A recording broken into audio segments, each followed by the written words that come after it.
Hi friends, welcome back to my YouTube channel. Through this video, I am going to start a new series on my channel about English vocabulary. मुझे पता है कि बहुत से बच्चों को English section में बहुत डर लगता है, स्पेशली भारी भरकम वोकैबुलरी से उन्हें लगता है कि कैसे कवर करें, बहुत इस टास्क को वो लोग बर्डनसम समझते हैं.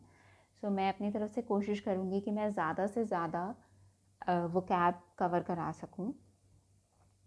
अब हम वोकैब कवर कैसे करेंगे इस सीरीज़ में? हम दो तरीके से कवर करेंगे. एक तो हम रूट वर्ड के माध्यम से मीनिंग सीखने की कोशिश करेंगे. उसके अलावा कुछ ऐसे वर्ड्स हैं जो किसी भी रूट वर्ड के थ्रू नहीं सिखाए जा सकते, तो उनको हम नॉर्मली एंटोनिम्स सिनोनिम्स करके उनका पढ़ेंगे.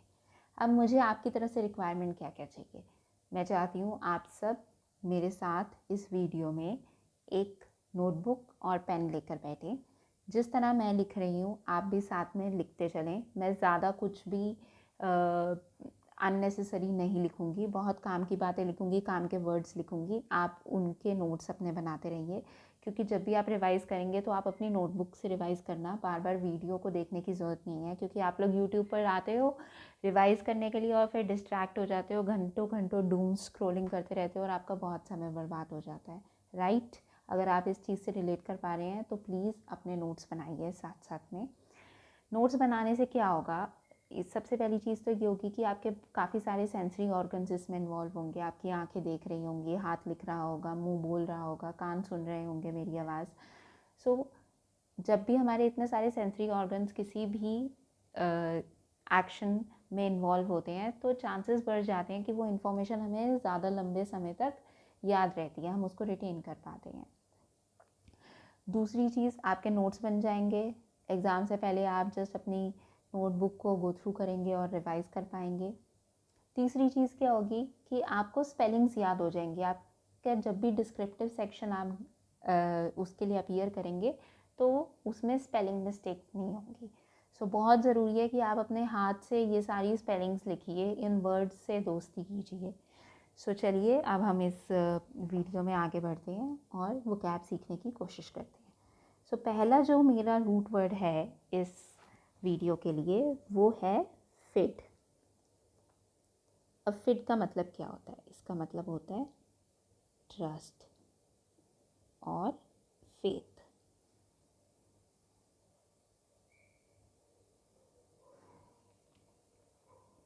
इससे हम कुछ वर्ड्स सीखते हैं. So this is our root word. पहला वर्ड मैं लेती हूँ फिडिलिटी. ये एक नाउन होता है. इसका मतलब होता है लॉयल्टी. हिंदी में इसको क्या बोलेंगे? वफा.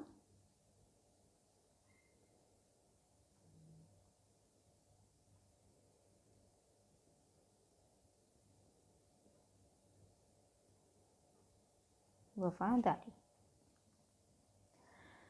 अब इसके सिनोनिम्स कर लेते हैं. ऐसे वर्ड्स सिनोनिम्स क्या होते हैं? पर्यायवाची, जिनका लगभग सेम मीनिंग होता है, सिमिलर मीनिंग होता है. सो ऐसे कौन कौन से वर्ड्स हैं जिसका मीनिंग होगा वफादारी या लॉयल्टी, जो फिडिलिटी से मैच करते हैं? सबसे पहला तो होगा फेथफुलनेस. लॉयल्टी हमने कर ही लिया एक वर्ड. उसके बाद क्या होगा? होमेज. आप लिखते जाइए ये वर्ड्स, इनको याद करने का तरीका भी मैं आपको बताऊंगी. फियलिटी.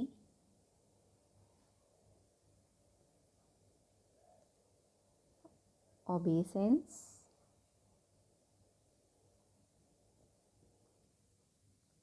एलिजियंस. मैं चाहती हूँ आप सब मेरे पीछे पीछे इन वर्ड्स को दोहराएं अपने मन में या तेज़ तेज़ बोलकर, अगर आपके आसपास कोई नहीं है तो. कॉन्स्टेंसी.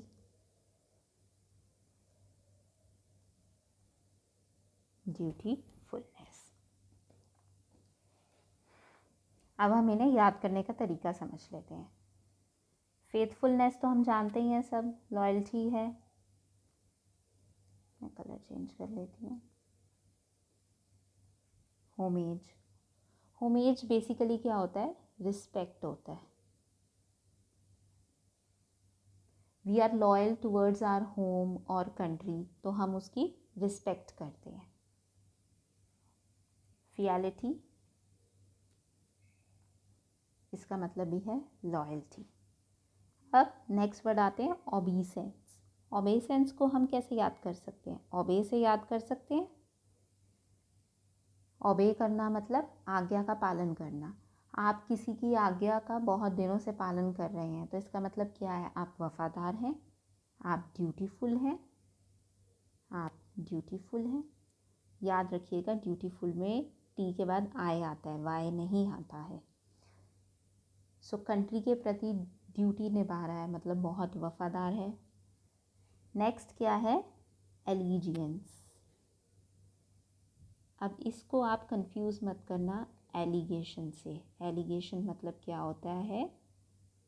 इसका मतलब होता है चार्जेस लगाना, किसी को किसी पर ब्लेम लगाना, दोष डालना, ठीक है? इससे कंफ्यूज मत करना, ये दिखता एलिगेशन जैसा ही है, लेकिन हम इसको याद कैसे करेंगे? हम इसको याद करेंगे एलाई से। एलाई का मतलब क्या होता है? एलाई का मतलब होता है supporter. I owe my allegiance towards my country, country के प्रति जो लॉयल हो। नेक्स्ट वर्ड क्या है? कॉन्स्टेंसी। इसमें आपको क्या दिख रहा है? कॉन्स्टेंट दिख रहा है। कॉन्स्टेंट मतलब क्या होता है? जो एक जगह टिका हुआ है। ये हिंट्स बता रही हूँ मैं, याद करने के ट्रिक्स बता रही हूँ। कॉन्स्टेंट मतलब जो एक जगह टिका हुआ है, जो बार बार अपने टारगेट्स या पार्टी नहीं बदल रहा है, तो इसका मतलब वो वफादार है। कॉन्स्टेंसी मतलब लॉयल्टी।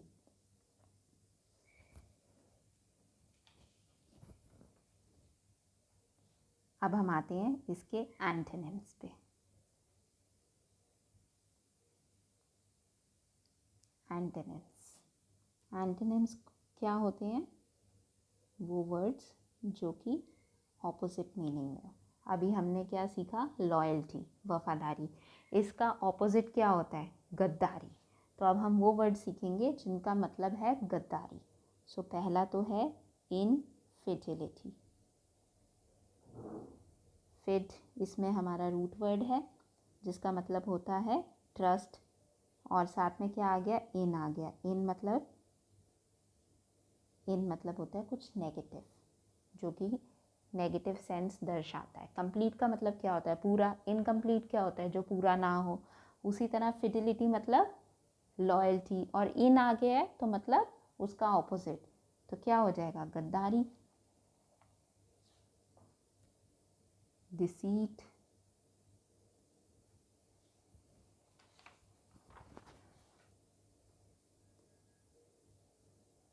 डिसलॉयल्टी। नोट्स बनाते रहिए, साथ में लिखते रहिए अपने हाथों से। फेथफुलनेस, मेहनत करने से ही बच्चे पेपर क्लियर होगा। और बताओ, ये मैंने गलत लिख दिया, फेथफुलनेस नहीं होगा, फेथलेसनेस होगा।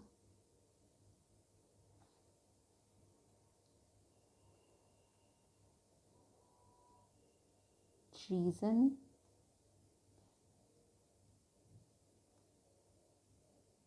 ट्रेचरी, बिट्रेयल, ये तो सबको पता ही होगा, बिट्रे करना मतलब धोखा देना। सेडिशन। अब इन्हें याद करने का तरीका सीख लेते हैं बेटा।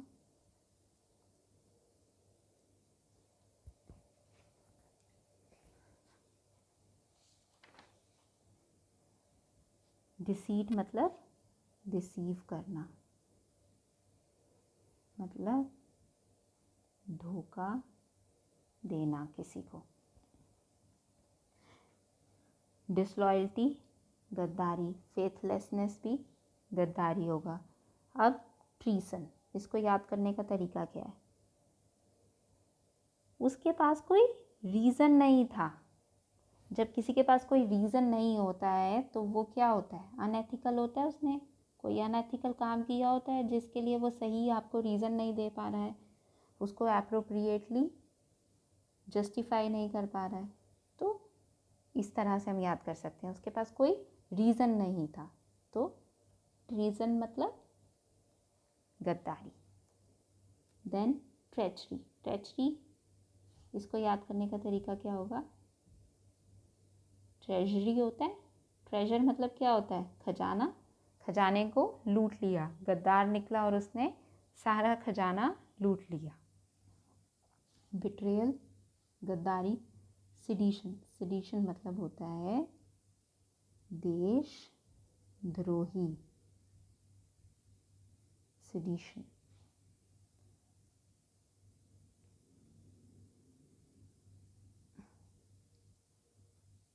और इसका एक एंटोनिम है क्विज़लिंग। इसको कैसे याद करेंगे? उसने मुझे क्विज़ में धोखा दिया, मेरे से गद्दारी करी, चीटिंग करी, क्विज़लिंग। अभी हमने पढ़ा फिडिलिटी, उसके सिनोनिम्स पढ़े, एंटोनिम्स पढ़े। अब नेक्स्ट क्या करेंगे? हम पढ़ेंगे कॉन्फिडेंट। ये एक एडजेक्टिव होता है। कॉन्फिडेंट कौन होता है? वो व्यक्ति जो बहुत बोल्ड है, बहुत कन्विंस्ड है। आप देखिए इसमें भी क्या आ रहा है? फिड। फिड मतलब जिसको अपने आप पर भरोसा है। ये कॉन्फिडेंट क्या होता है? एक व्यक्ति की विशेषता होती है। इसका ही ऑपोजिट क्या होता है? Antonym diffident. इसमें भी रूट वर्ड क्या आ रहा है? फिड आ रहा है आपका।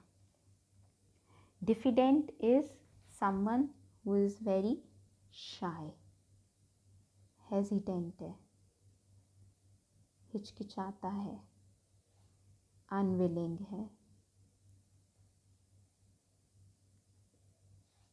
रिलक्टेंट है, कॉय है, शीपिश है। इन सब का मतलब क्या है? इन सब का मतलब है शर्मीला। अब हम इसे याद कर लेते हैं। शाय मतलब शर्मा रहा है, हेजिटेंट मतलब हिचकिचा रहा है, अनविलिंग है, करना नहीं चाह रहा है, हिचकिचा रहा है। रिलक्टेंट को कैसे याद करेंगे? उसका लक खराब है, उसे लगता है कि उसका लक खराब है, इसलिए वो हिचकिचाता है। कॉय, कॉय को हम कैसे याद करेंगे? काऊ से करेंगे। काऊ कैसी होती है? सीधी सादी होती है, शर्मीली सी होती है, गाय की तरह सीधा साधा। शीपिश, शीप में क्या कहते हैं? एज जेंटल एज शीप, शर्मीला है, सीधा साधा है। नेक्स्ट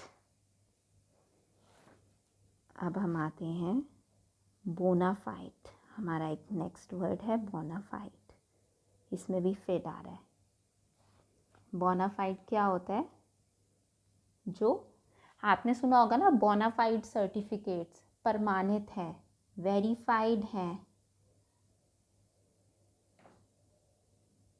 ऑथेंटिक है, जेन्युइन है, ओरिजिनल है, वो हो गए बोनाफाइड। नेक्स्ट इसका एंटोनिम क्या होता है? मेलाफाइड। इसमें भी फिड आ रहा है। अब आपने एक वर्ड सुना होगा माल नरिश्ड। तो माल नरिश्ड क्या होता है? कुपोषित। सो ये जो इसमें दो रूट वर्ड्स हैं, एक तो फिट और एक है माल। माल मीन्स बैड। इसका मतलब क्या होगा? अनट्रस्टवर्दी, जिस पर ट्रस्ट ना करा जा सके। फॉल्स, झूठा है, फेक है।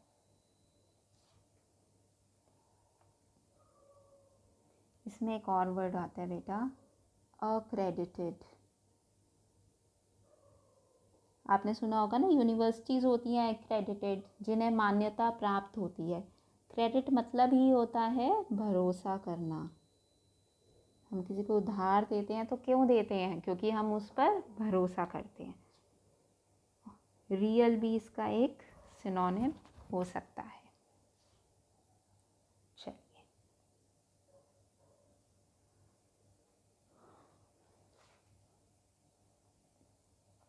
मेलाफाइट के और कर लेते हैं सिनोनिम्स। क्या होगा? इलीगल है,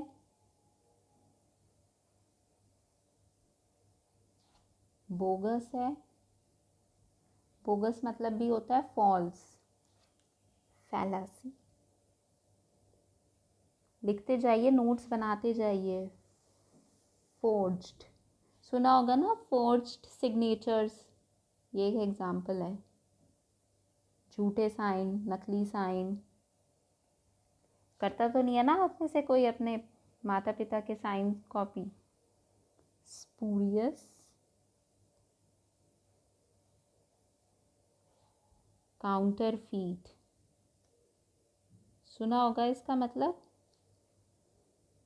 जाली। बोलते हैं ना काउंटरफीट करेंसी, जाली नोट, नकली नोट। फोनी,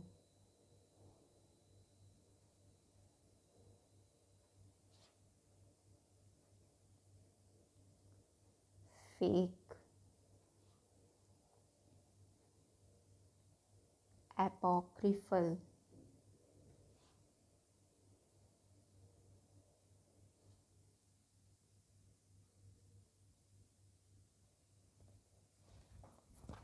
अब आप सुनिए, इनको हम याद कैसे करेंगे। पहले तो मैं कुछ वर्ड्स मार्क कर रही हूँ। स्पूरियस, फोनी, काउंटरफीट, फेक और एपोक्रिफल। इन सब का मतलब क्या है? इन सब का मतलब होता है नकली, फेक। इसे याद कैसे करेंगे? स्पूरियस में आपको ये दिख रहा है पूरी, तो उसने नकली तेल में पूरी तल दी है। काउंटरफीट मतलब ये तो होता ही है, जाली नोट। फोनी, अब ये देखिए कि एक रूट वर्ड है, फोनी, फोनेटिक सुना होगा, ये एक रूट वर्ड है। इसका मतलब होता है साउंड, और एक होता है फोनी, इसका मतलब होता है फॉल्स। इसको हम कैसे याद कर सकते हैं? इसको हम याद कर सकते हैं नकली हनी, होता है ना मार्केट में, आपको नकली शहद बेचते हैं। सो फोनी मतलब आप याद कर लेना नकली हनी, या फ़ोन पर आपकी गर्लफ्रेंड आपको पागल बना रही है, फोनी।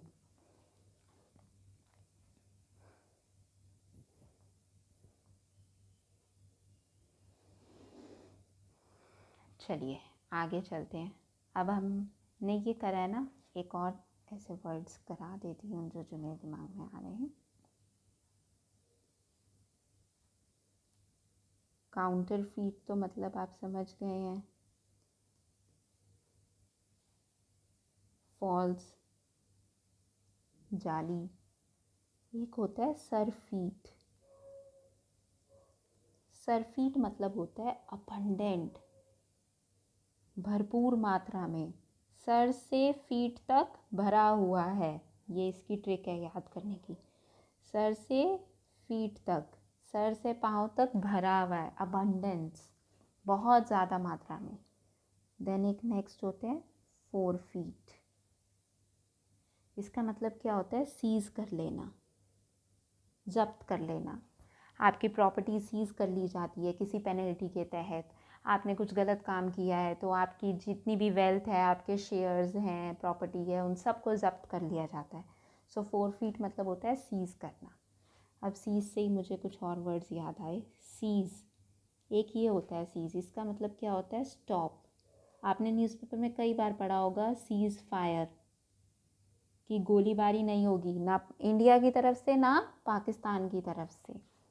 उसी तरह एक होता है सीज़, इसका मतलब तो हमने अभी पढ़ा है। इसका मतलब क्या होता है? कैप्चर कर लेना, जब्त कर लेना। देन एक होता है सीज, SIEGE। इसका मतलब क्या होता है? सराउंड, नाकाबंदी, घेराबंदी।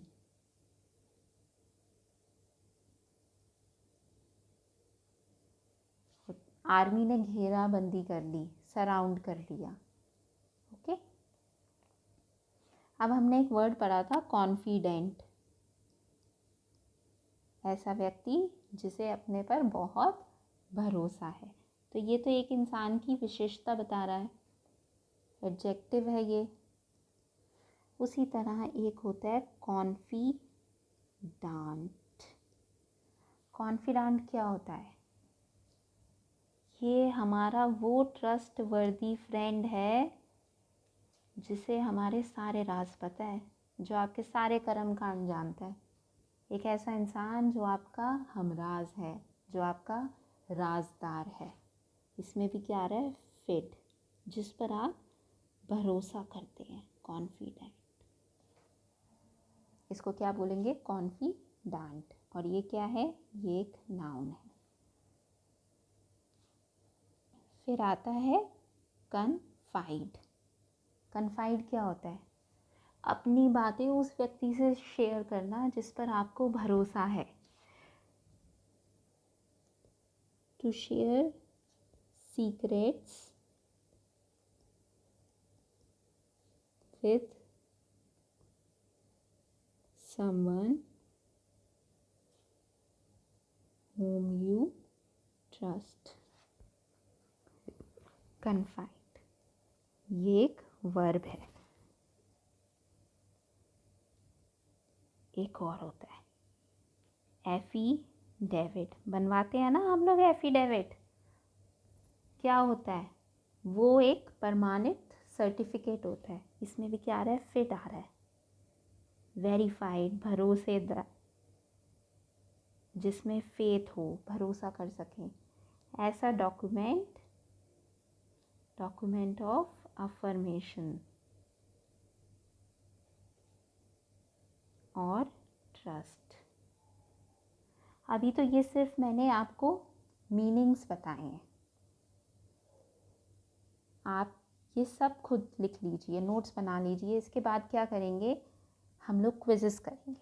मैं पीडीएफ भी शेयर करूँगी जिसमें इनके मीनिंग्स बता रखे होंगे, यूसेज भी बता रखे होंगे। अभी तो मेरा सिर्फ इतना ही प्रयास है कि आप ये रूट वर्ड सीखें, या किसी भी वर्ड में रूट वर्ड ढूंढना सीखें, पहचानना सीखें, और आगे आगे इस जर्नी पर हम लोग बढ़ेंगे साथ में। सो आज का एक यही रूट वर्ड था, फिट, और इससे रिलेटेड इतने ही वर्ड्स थे। मैं आप सबसे मिलूँगी नेक्स्ट वीडियो में। और अगर आपका कुछ भी फीडबैक हो तो आप कमेंट सेक्शन में शेयर कर सकते हैं। आगे आप और क्या चाहते हैं मुझसे, वो भी आप शेयर कर सकते हैं। इससे मुझे आइडियाज़ मिलते हैं कि मैं नेक्स्ट वीडियोस किस टॉपिक पर बना सकती हूँ। बेसिकली मेरी ऑडियंस की रिक्वायरमेंट क्या है, मैं आप सबकी रिक्वायरमेंट्स को केटर करना चाहती हूँ। So be truthful in your comments. आप जब भी कमेंट्स लिखें, अपना दिल खोल कर लिखें जो भी आप बोलना चाह रहे हैं। And I am always open to feedback, whether it is positive और नेगेटिव। मैं दोनों फीडबैक्स को लेके बहुत ओपन हूँ। अगर पॉजिटिव है, आप थोड़ी प्रशंसा कर रहे हैं, तो मेरा मनोबल बढ़ता है, उससे मेरा प्रोत्साहन बढ़ता है, मेरा मोरल बूस्ट होता है। लेकिन अगर कोई नेगेटिव फीडबैक है तो उसको मैं एज अ कंस्ट्रक्टिव फीडबैक लेती हूँ, not as a destructive feedback. उससे मैं सीखती हूँ। हो सकता है कि मैं जिस तरह से चीज़ें बता रही हूँ सामने वाले को किसी और तरीके से समझ आ रही हैं, तो मैं उसकी नीड्स को भी केटर करना चाहूँगी। And I want you all to express yourself freely in the comment section below. Thank you so much for your time. I hope ये वीडियो आपके लिए यूज़फुल रही होगी। मिलूँगी मैं आपसे अपनी नेक्स्ट वीडियो में। तब तक के लिए आप सब खुश रहिए, मुस्कुराते रहिए। This is Vishakha signing off.